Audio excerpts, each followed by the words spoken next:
Today, for our WFE Roundtable, we are discussing the 10th annual edition of the WFE's Sustainability Survey.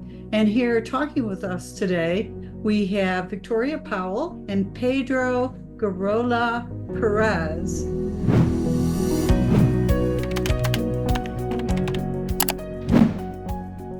Let's get started by talking about something that's unique to your sustainability survey, Victoria, which is the WFE sustainability principles. Just to give a bit of context and background, the WFE and all of the exchanges and clearinghouses that are members have really had a commitment from a very early stage. One of the steps along that journey was that in 2018 we adopted some principles to recognize that the challenge that we had in the financial system and the role that exchanges would be able to play in helping to what were these long-term needs. So there were 5 principles that we signed up to. Exchanges would work. The first one was that exchanges would work to educate participants in the exchange ecosystem about the importance of sustainability issues. And the second was that we were going to enhance availability of investor-related decision useful ESG information. So really contributing to the amount of information and data that was available for investors. Our third principle was that stakeholders would advance and would do anything they could do to support the sustainable finance agenda and would engage with the stakeholders in that process. And principle 4 was that exchanges would provide markets and products that support the scaling up of sustainable finance and helping to reorientate the financial flows to where they were needed. And principle 5 was that exchanges would lead by example in effect and establish internal governance and operational processes that would support sustainability efforts. So these 5 principles were quite significant, and the ability, what then happened was our assessment over the last 10 years has really been able to demonstrate the progress in that. This year's sustainability survey, as you mentioned, is celebrating this anniversary bar by including a comparison across 10 years of how this progress has been reflected across different indicators. And I think it's really impressive to see the achievements through the last 10 years, because in all the indicators that we have been tracking consistently across the 10-year period, we see that exchanges have made dramatic improvements in the number of products they offer, in the number of exchanges that publish their own sustainability reports, in the engagement with the sustainability principles. All this only reflects a very, very strong commitment to sustainability. In particular, in the 2023 survey, so the results for last year, I would highlight perhaps just 2 or 3 of the main findings. One is that for the first time, all exchanges reported involvement in Principle 5 of the sustainability principles, which, as Victoria mentioned, focuses on integrating sustainability into the exchange's governance, in their strategy, in their organizational structures. I will also highlight that there's an increasing number of exchanges that are engaged with the WFE equity principles. And this is really important because, as we know, we have had very popular sustainability instruments, especially green bonds, that have been growing throughout the last 10 years. And we have also sustainability bonds, social bonds, other type of instruments, but there was no benchmark or no reference in the equity asset class. And it was important to bring some transparency and some reference for the markets when they think about how to define or how to make operational the idea of green equity. And this is where the WFE principles came to fill that gap. And they have been adopted increasingly by exchanges. And this is another important finding, I think, from this year's survey. And finally, the growth in investment products which are linked to sustainability is really remarkable. As I said, we have, as green bonds has been the most popular asset class in that space, but we have many other instruments that are coming as part of the different options that investors have to meet their investment choices, considering sustainability. How do the WFE sustainability principles support the United Nations SDGs, the Sustainability Development Goals? The SDGs are much more general. They are general principles that apply across all industries, whereas the WFE principles are focused on the specific actions that exchanges and the exchange industry can do to fulfill sustainability goals. So I think that's the main difference. So, for example, one of the SDGs is about gender equality, and this is also part of the remit of the principles that the WFE published. So there's an overlap there, but other sustainability development goals are not necessarily something that directly attains to the exchange industry. So the WFE principles are much more focused and cover the specific area where exchanges can actually contribute to the sustainability goals. The example that Pedro gave about gender as being an example of one of the SDGs and how we see that translated into action by the members. You'll see that information on that kind of issue that's much more available now through the data that issuers produce on the one hand, but then also, for example, we've had in Brazil, they launched an index for companies focusing on gender diversity. And that's been very popular and very effective. So that's a very good example of bringing to life one of the SDGs and how it's very much complementary. Exchanges themselves are embracing transparency and integrating Principle 5 into their operations, as we were just discussing. What is the significance of that? Principle 5 was about establishing effective internal governance and operational processes, and I think that would support their sustainability efforts. And that's really been significant over the period since the principles were agreed in 2018. More data is provided by the exchanges themselves on sustainability efforts, and they've had to develop more operational processes to collect that data, and then of course the governance that follows with that. And I think we're seeing a lot more across the board, not just from exchanges, but from issuers as well, in terms of information that they have to report on. And with that comes a responsibility to improve the internal governance to keep in step with those elements. As exchanges are embracing sustainability concerns, moving to greater transparency, one of your findings in this survey was that exchanges are embracing sustainability principles in part to thwart reputational risk and public relations. So then this follows through with ESG data. How are they addressing concerns about the reliability of ESG data? Do they have any specific tools in place to do that, or is that a situation that is outside of their control? I'm not sure that they necessarily took on the idea of developing these principles from the perspective that they were worried about reputational damage themselves. I think it was more a commitment and an acknowledgement that this market to work effectively really relies on data, and the quality of that data is really important. And progressively over the last few years, it's definitely a journey and not a destination in this sense, but the data is improving.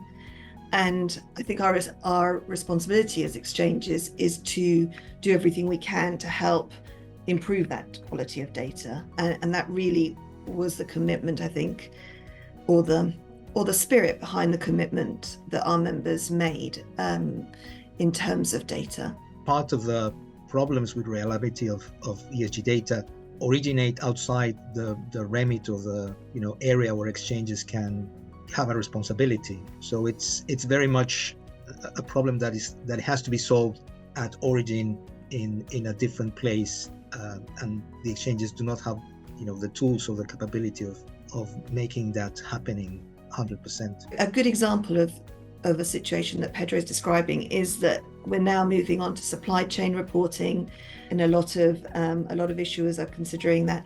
And as that becomes more common, the data that will be there and the data upon which other firms are extrapolating their supply chain impacts will just improve. So that's what I mean by the journey that we're all on in terms of improving that data. And I think that's really quite an exciting thing. Similarly, if issuers are developing transition plans, the likelihood that they will get the best transition plan the first time they approach it is unlikely. And I think as they learn more also about the risks that they have, their transition plans improve. And that's why often within the transition plans that they develop, they indicate where they're doing it on the basis of an assessment or on what basis they have the data, because sometimes they've had to guess at certain parts of the data. And I think in that sense, where it's something forward looking like a transition plan, we have to bear in mind as well that they are going to be forward looking tools, and then they're not a one-off thing that once you produce it, that's it. Rather, you keep improving and you learn new things. You decide there are new strategies to employ to address different things. The priorities of where you can make the maximum impact might shift as a result of developments in that area or in that sector, for example. So I think we have to accept that there will always be, in some areas, a continual improvement and a striving forward. But I think that's why areas such as third-party assessment are such a valuable tool in that respect. In my other conversations with the World Federation of Exchanges, you've discussed the learning aspect of this journey and how it's a vast undertaking. And there's a lot of work that needs to be done and continuous improvement. What are the products that you found in your report that are increasing in popularity? Green bonds has been for many years at the top of the list, with the number of exchanges offering green bonds growing. Sustainability bonds comes after that, and sustainability indices comes after that. And both, social bonds, sustainability indices are very much in a very close number. I think those are the four main categories that have been top of the list for quite a few years. But what is interesting is that we see new type of products coming, especially on environmental markets. That means carbon markets, for example, emission allowances. We also have green equities coming. As I mentioned at the start, this is an important asset class that has been, I would say, a little bit behind the fixed income area. And we also have derivatives that are growing, index options and other type of derivatives that are slowly but coming into the picture. So that's a very interesting picture, because it's offering new ways for investors to invest in sustainability products, but also new products that help also to diversify the risk in a way that is compatible to their sustainability objectives. I was interested to hear you mention carbon markets. What do you see, or what does this survey tell us about carbon markets? Well, I mean, as you know, there are two types of carbon markets: the compliance carbon markets and the voluntary carbon markets. So the compliance carbon markets, some of our members have been offering emission allowances for many, many years. So this is a very active and well-established market, which has all the guarantees of that traditional exchanges offers in terms of the price formation, the liquidity, the market quality, etc.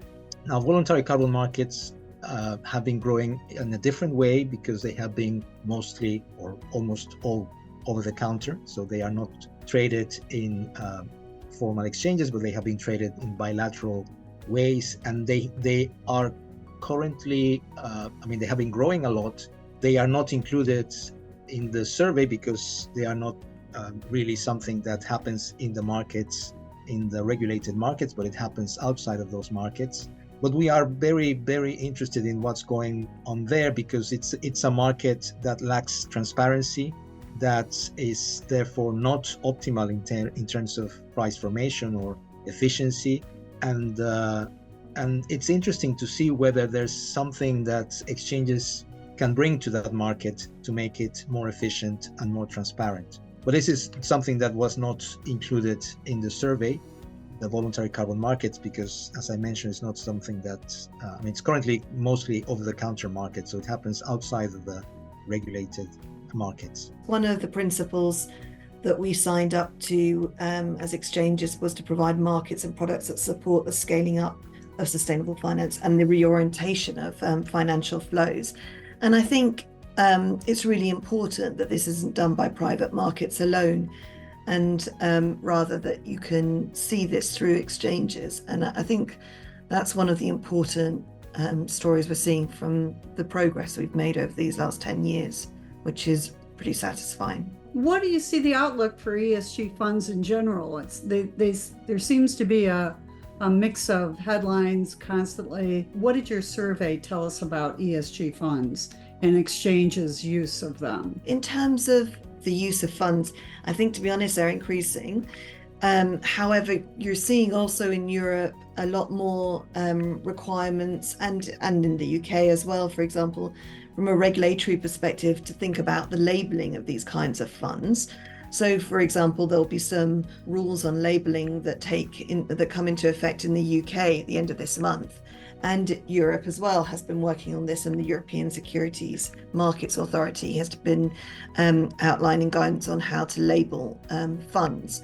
But also the review of the European Securities Finance Directive is a really key element in thinking about the shaping of funds, and that's the case in Europe and the UK. But I mean, in other countries, I think you'll see that sustainability funds are growing in popularity, and there have been encouragements.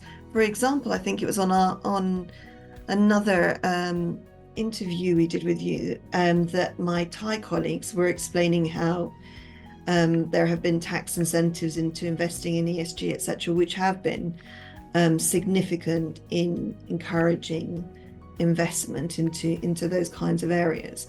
And I think that whether it's through funds or whether it's through the investment in, let's say, green equities specifically, really depends partly on the nature of that market and whether they particularly tend to focus on using funds as their means of investment or buying equities alone. What were the examples of real progress that you found in your survey? I noticed that Athens once again is doing some important things. Can you give me a rundown of some exchanges that are doing outstanding work in the sustainability area? One of the merits of the WFE principles is that they were thought of as principles that could be useful for exchanges that could be in very different situations. So of course, if you have an exchange, small exchange, which probably has a small market, ongoing problems of liquidity maybe, it's very difficult to ask them to follow 100 initiatives in the same way that a big exchange that has a bigger pool of investors, a variety of diverse type of investors. It's completely a different situation. So when we thought about the principles, we were thinking that precisely that these were aims, there were objectives that different exchanges at different levels of development could engage with without forcing the different velocities of engagement. And I mentioned this because it comes to your question. I think that when we try to think about which exchanges are doing better, the answer has to be linked to where they started from. Because of course we have, you mentioned Athens, but we know, Luxembourg, we have many exchanges that have been in this route very visibly for a long time. And of course they started earlier, and therefore they have been capable of growing their sustainability offer very quickly and very strongly.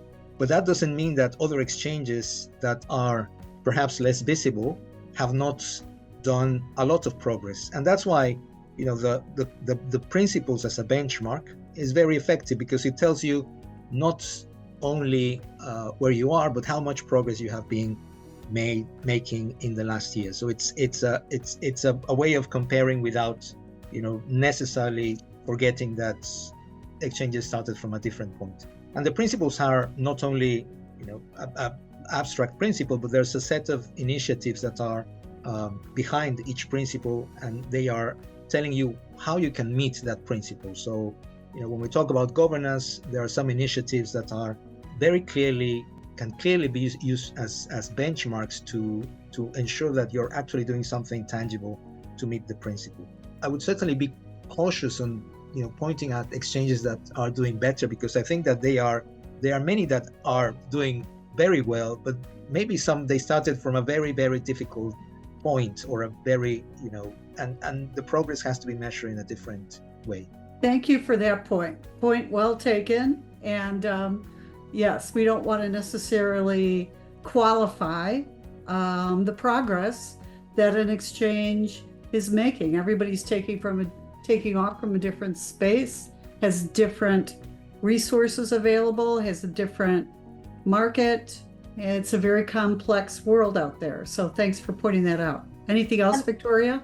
I would say also, to add to Pedro's point, which is so true, that also, if you think over 10 years, just how much progress and change has been made by governments in terms of policy setting, that too has affected some of those exchange markets as well, that have seen changes nationally in terms of support for thinking about climate and the climate changes that need to take place. So the market, it's not just alone on the exchange and dependent on the investors in that market, but also other initiatives more broadly that have really been able to put a real force and encouragement around the efforts that the exchanges are making. So that's another factor. So what do we see as we're going into COP29? I hear that people are calling it the finance COP. They're saying the Troika called for a climate finance architecture that unlocks the trillions needed for transformational green growth. So do you see a role for the World Federation of Exchanges and WFE members in creating that climate finance architecture? I think definitely the WFE will and its members will definitely be contributing to that framework. We actually held an event at COP28, and we covered the work on green equities, voluntary carbon markets, and we were also talking about just transition and what that means in different contexts. So I think we will be building on that. I think this framework is broader, and thinking back to even our principles, the fact that we want to promote and enhance the availability of investor relevant, decision useful ESG information is one of the key ways in which exchanges will be able to continue to contribute to that framework. So for example, in helping issuers with new elements that have been added since that were not around 10 years ago, such as, the general reporting that has expanded to supply chain reporting to cover scope 3 issues, or for example, the incorporation of nature to make it more nature and biodiversity to make it more comprehensive is an element of that. And then also in terms of transition plans and supporting that. And all of this, I think when we began on this journey, even 10 years ago, there was a much more of a focus on thinking about how can we reorientate financial flows towards elements first. And in other words, how can we encourage new elements to be brought to the market? But actually, over this period, I think we've all matured and recognized that actually we need to transition the broader market as a whole. And all those elements of information and helping issuers in that respect will help the development of further financial products that are more targeted to helping the transition of existing industries. And that's really a valuable and important point. And one of the additional things that I think happens very much at COP and also in advance of COP is the discussions with policymakers. And that was one of the commitments we made, that we would engage with stakeholders in advance to advance the sustainable finance agenda. And I think COP is always a very good focus of where you see the culmination of some of that stakeholder engagement in advance. And that's alone also is also another way that we can contribute even on an ongoing basis. Excellent. Well, thank you very much for your time, Victoria and Pedro. I look forward to talking to both of you again. Likewise. Thank you very much.